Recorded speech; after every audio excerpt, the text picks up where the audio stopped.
This is the Late Round Podcast with your host, JJ Zacharisa.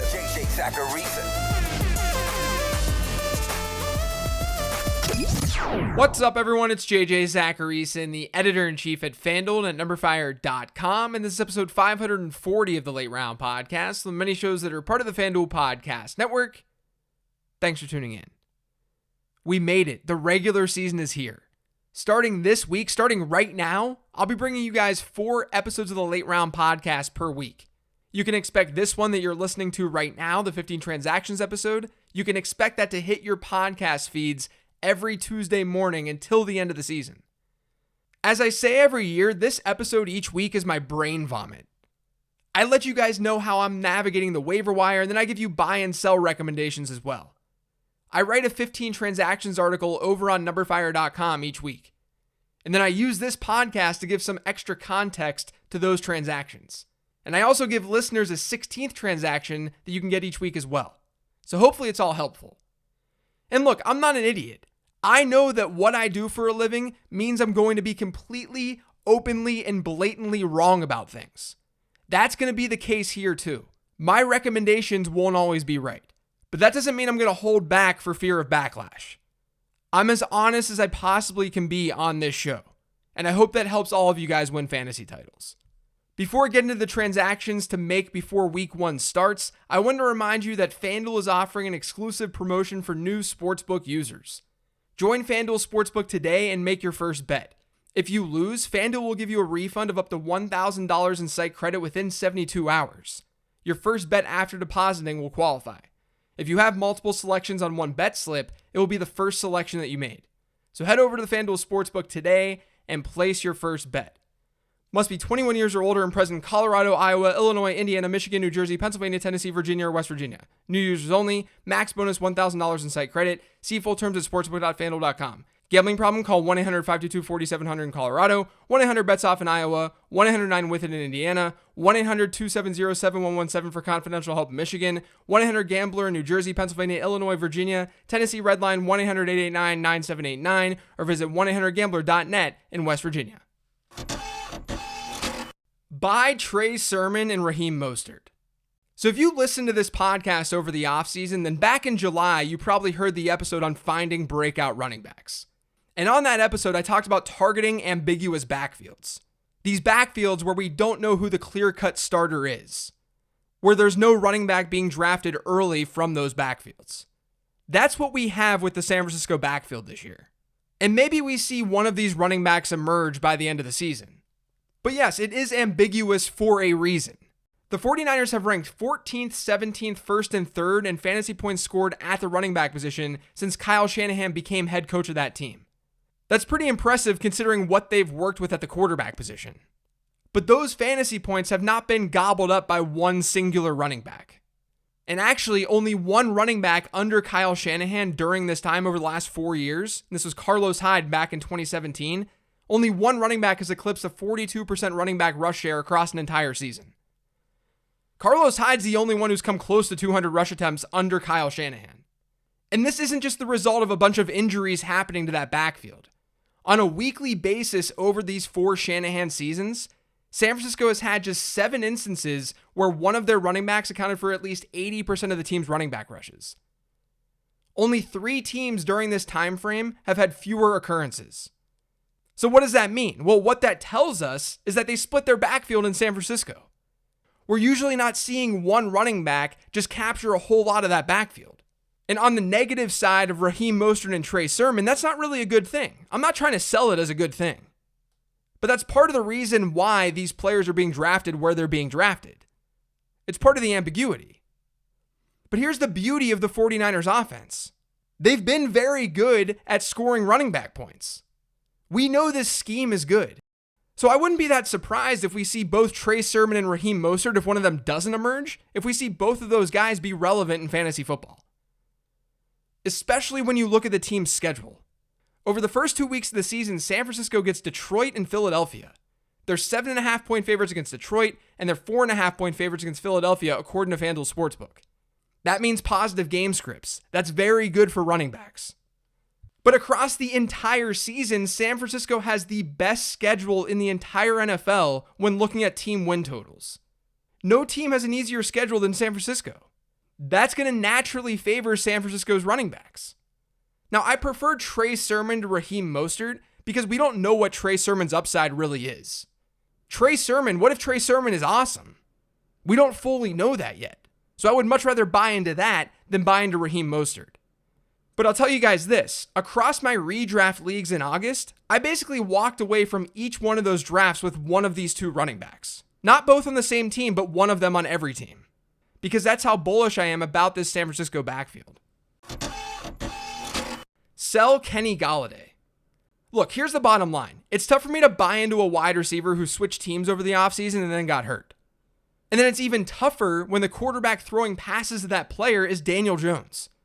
And it's in an offense, this New York Giants offense, that actually has decent alternatives. Sterling Shepard's good. Evan Ingram, when he's healthy, he's good. Saquon Barkley out of the backfield, when he's healthy, he's good. You guys know that I love Kenny Golladay, the player. When he came out of college, I dubbed him Babytron. And he's flashed brilliance throughout his career in the NFL. He's one of the best contested catch wide receivers in the league. But it's just a tough sell. Galladay's not gotten many reps with Daniel Jones. He's even admitted that the Giants offense could get off to a slow start. And when you look at their opponents, he's probably not wrong. In week 1, New York gets Denver. Denver could easily have the best defense in the league this year. In week 2, they get Washington. We know that Washington can get to the quarterback. So I think that Golladay is going to get off to a slow start. I think this Giants offense is going to get off to a slow start. And because of that, I would be selling Golladay. But don't be shocked that if after those games are over, Golladay looks more like a hold or a buy. Add or buy Elijah Moore. So if you listen to my Players to Target episode back in August, Elijah Moore was one of the players that I was targeting. And I targeted him even more when his ADP dropped because of a quad injury. The Jets only have one super reliable pass catcher on their team, and that's Corey Davis. And I like Corey Davis too, don't get me wrong. But Moore has a chance to be a very, very good wide receiver in the NFL. My prospect model this year, within this 2021 wide receiver class, it only had 2 wide receivers that were clearly better than Elijah Moore. Jamar Chase and Devontae Smith. Rashad Bateman and Elijah Moore were both 96th percentile prospects. And the fear with Elijah Moore moving to the NFL was that he was going to be capped as a slot receiver. Because we didn't see him with many college snaps in this perimeter role. According to Pro Football Focus, Moore only played 38 snaps last season against press coverage. 78% of his snaps came from the slot. But the Jets have already been moving him around their offensive formation during this offseason. And Jamison Crowder recently tested positive for COVID-19. Crowder's their slot guy. He played 72% of his snaps from that area of the field last year. Jamison Crowder is a slot receiver. If he's out, Elijah Moore is going to see the field immediately. I think he's going to see the field regardless, but there are no questions if Jamison Crowder is out. Once talented players find the field, that's when they can really boom in fantasy football. And I think Elijah Moore is a very talented wide receiver. Buy Jalen Hurts and Devontae Smith. Now look, I understand if you don't want to go all in on the Eagles' passing attack. Jalen Hurts was not a good passer last year. Among 39 qualified quarterbacks, he ranked 35th in clean pocket passer rating according to Pro Football Focus. But if you want to look at that from a more optimistic perspective, Jalen Hurts was a rookie. And his teammate Carson Wentz was 37th within that statistic. So it's pretty obvious the Eagles weren't surrounding their quarterbacks with that much help. And what's funny is that even though Hurts had those horrific passing numbers, or not great passing numbers, I should say, even though he had those bad passing numbers, he was still really good in fantasy football. In 4 starts, and he didn't even finish that 4th game, but in 4 starts, he averaged 23 standard fantasy points per game. That would have been middle of the pack QB1 numbers across the season. As long as Jalen Hurts is the starter, he's going to get it done with his legs. And what if he's a better passer? What if Devontae Smith and the addition of Devontae Smith helps Jalen Hurts? I already mentioned that my model liked Devontae Smith coming out. He was a 98th percentile prospect in that model. And as a fantasy asset, Devontae Smith has a lot going for him too. If you guys listen to the wide receiver breakout episode that I did back in July, you would know that it's best to target players who are the first pass catchers being drafted from their NFL team. They hit at a much more significant rate than like wide receiver 2s or wide receiver 3s on their team. That's what Devontae Smith is to Philadelphia. He's the first pass catcher being drafted from the Eagles. And then to top it off, the Eagles have a really, really good schedule for their passing game to start the season. If you look at Pro Football Focus's secondary rankings, no team has an easier passing schedule across the first half of the season than Philadelphia does. And they start their season off against Atlanta, the team that ranks 32nd. Add Boston Scott. So let's stick with Philadelphia here. Boston Scott is currently rostered in just 13% of Yahoo leagues. I think that's a little bit too low. The Eagles have a new coaching staff, and head coach Nick Sirianni wasn't afraid to rotate his runners in his backfields that he had in Indianapolis over the last 3 years. He'd utilize a back like Marlon Mack or Jonathan Taylor in early downs, and then he'd throw Nyheim Hines in there as the pass-catching back. Meanwhile, new running backs coach Jamel Singleton, he downplayed the idea of an every down back a couple of months ago. And even though I'm a believer that drops overall are very overrated, it's still a thing for Miles Sanders. And coaches look at that stuff negatively. He's had issues catching passes out of the backfield. So bring that all together. What does this all mean? I think there's an opportunity for Boston Scott to see a decent-sized workload in that backfield right away, especially as a receiver. And if the Eagles are as bad as their win total suggests, then that's going to force them into negative game scripts. And that could throw a player like Boston Scott on the field even more. And if you want a deeper sleeper than Scott, just look at Kenneth Gainwell. If you listen to my analysis over the offseason, then you know that I like Gainwell a lot as a prospect. But I think he's more of a second half of the season guy, just given that he's a rookie. But it wouldn't shock me at all if either of those players behind Miles Sanders are more relevant than we think. Sell Josh Jacobs. Now look, I think Josh Jacobs is a good running back. I think he's talented. But that's only going to take his fantasy production so far, because he has not been utilized as a pass catcher in the NFL. He hasn't hit a double-digit percentage target share in his first 2 years in the league. And he's seen one total target across these 2 seasons on third down. 1. You heard that correctly. Now, without that receiving production, Jacobs did still finish the 2020 season just outside the top 12 in points per game. And that's in PPR leagues. But he also had 12 rushing touchdowns. That's not something that you can bank on. So I have to ask you, where is the upside for Josh Jacobs coming from here in 2021? At least last season, entering the year, the upside was, what if they use Josh Jacobs more as a receiver? But we now have 2 years of them not doing that with Jacobs. And now they have Kenyon Drake, who they want to use as a pass catcher. And then arguably the worst part of this is that the Raiders are not going to be very good, and they face a really tough schedule this year. That could lead to a lot of negative game scripts. Their win total is just 7 over on FanDuel Sportsbook, and when you use those win totals to generate strength of schedule, Vegas has the hardest schedule in the league this year. Considering Josh Jacobs has 1 third down target across his entire career, what happens if they see negative game script after negative game script? It means that Josh Jacobs is not going to be on the field. So to me, Jacobs is a low upside RB2 this year. He'll see enough volume on the ground that he's going to be fine enough in fantasy football. But where's that ceiling coming from? I want running backs with better ceilings than that. Add Emmanuel Sanders. So last season, no team targeted their wide receivers at a higher rate than the Buffalo Bills. In fact, they finished the year with the second highest wide receiver target share of any team over the last decade. Emmanuel Sanders is now a Buffalo Bill, and he's a starter. In the team's final preseason game, he lined up all over the field and he led the offense in first-team targets. Now, Stephon Diggs was out. I'm not trying to say he's going to be better than Stephon Diggs, but Sanders looks like the second best option in this passing attack. And it's a passing attack that should be fairly pass-heavy with one of the better quarterbacks in the league. And Emmanuel Sanders is still out there in almost 80% of Yahoo leagues. I think he's a great add. Add Terrace Marshall. Again, if you listen to this podcast across the offseason, you know that I am a Terrace Marshall stan. He was my 3rd favorite wide receiver pre-draft in this class. Post-draft, he was the wide receiver 4. Both of those ranks were way higher than the consensus. And he's not in nearly as bad of a spot as you might think here in year 1. The Panthers targeted their tight ends at the lowest rate in football last season.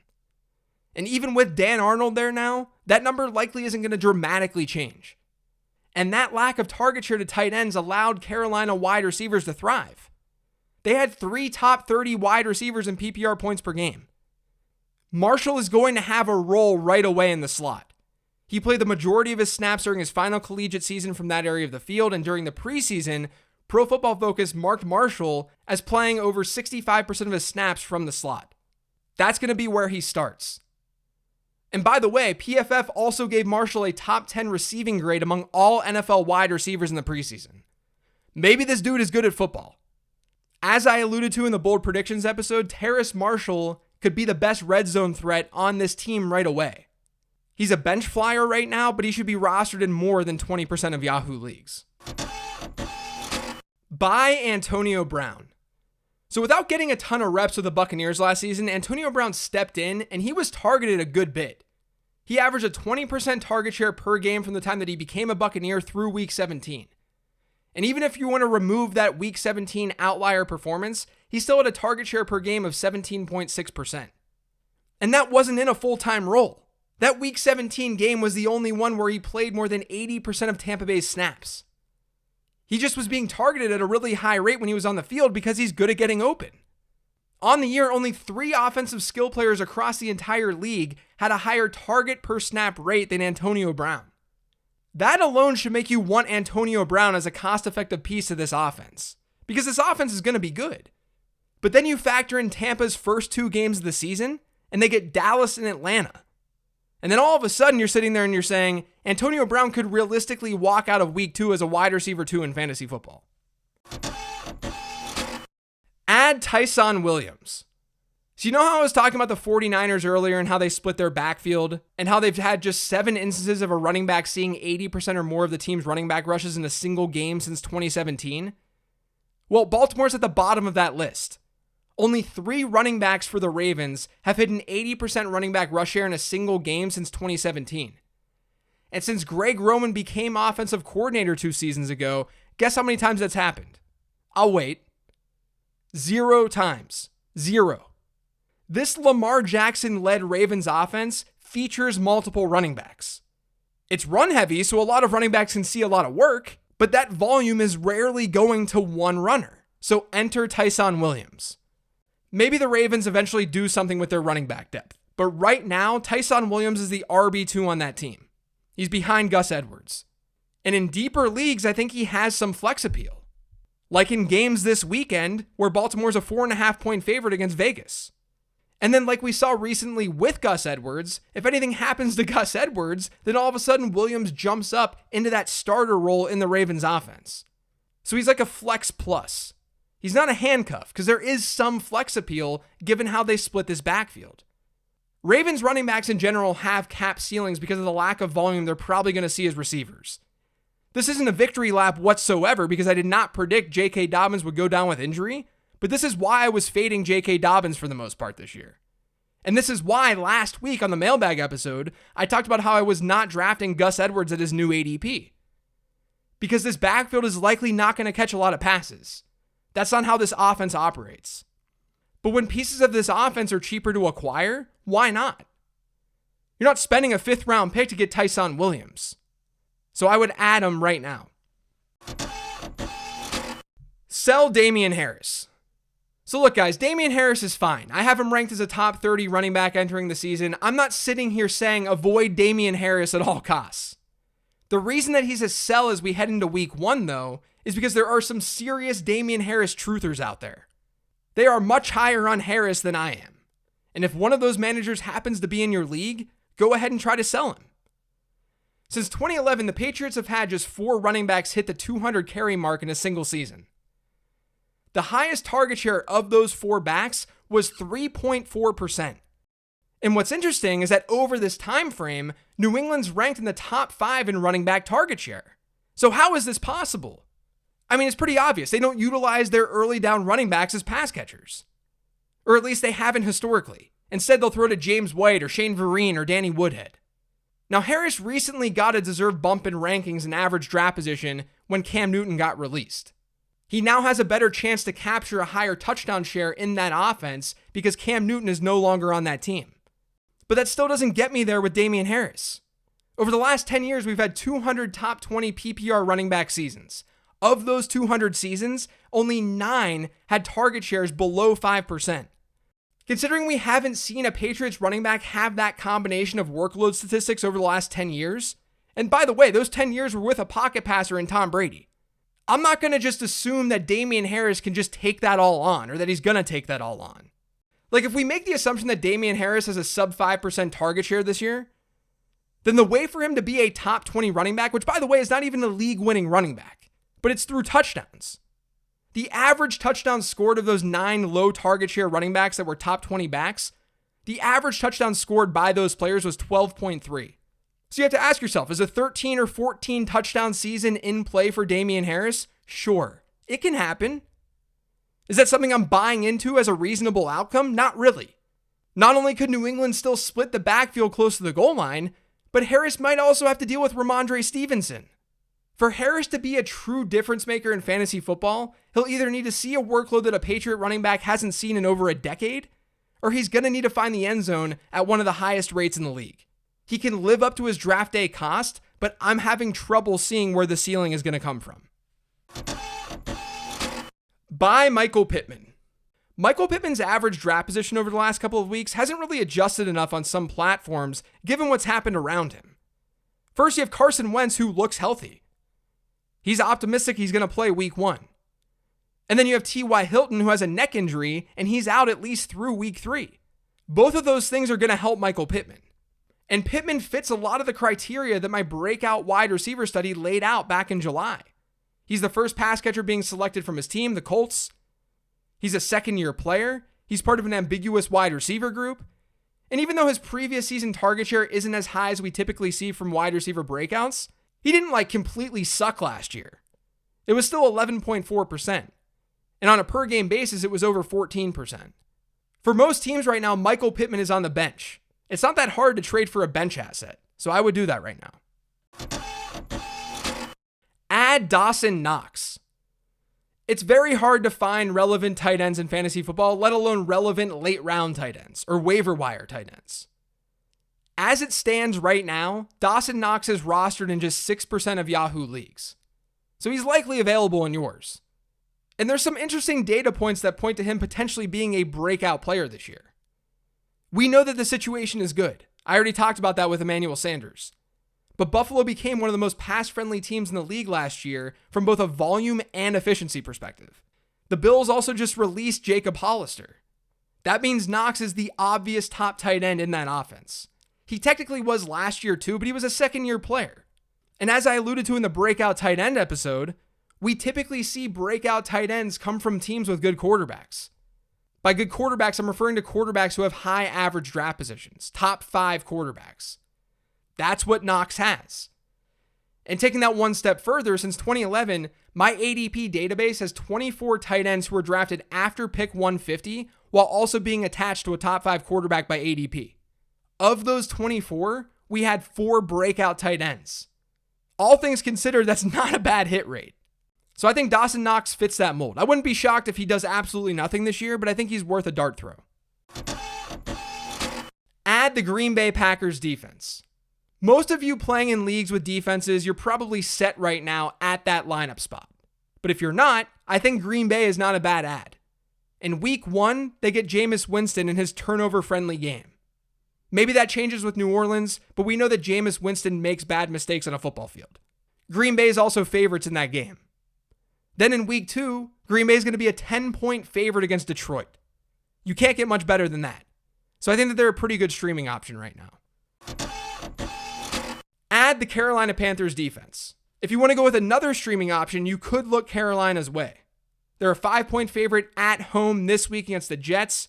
The Jets are starting a rookie quarterback in Zach Wilson, as we know. Then they get Jameis Winston in week 2. And then they get arguably the best matchup on paper this year in week 3 against Houston. So really, it's hard to find a better 3-week stretch for any team in the league than what the Carolina Panthers are going to have defensively to start this season. So as I said at the top, each week I'm going to give you a 16th transaction on this show that you can't get in my weekly 15 transactions column over on numberfire.com. It gives you loyal listeners a little something extra. That 16th transaction this week is to add Wayne Gallman. You all know that I'm not a fan of handcuffing. You don't draft handcuffs, you add them later in the season. But this situation with Wayne Gallman joining Atlanta, it's a little bit more than that.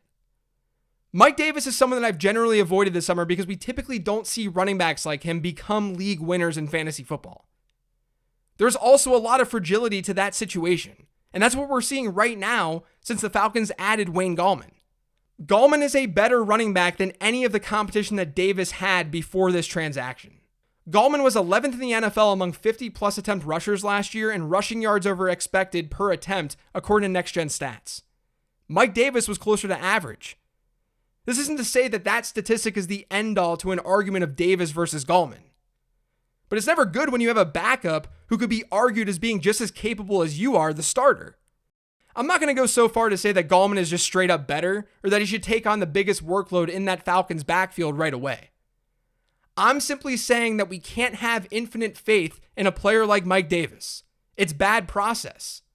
And now that there's this alternative there to actually latch onto, and when that alternative has had a better journey up until this point of his career than Mike Davis has, it's not unreasonable to think that he's a decent add to see if he gets more work than expected. That's going to do it for today's show, though. Thanks to all of you for listening. If you've yet subscribed to the Late Round Podcast, make sure you are by searching for it pretty much anywhere podcasts can be found. And don't forget to follow me on Twitter @LateRoundQB. Thanks for listening, everyone. I'll be back tomorrow with the weekly 10 Trend Show.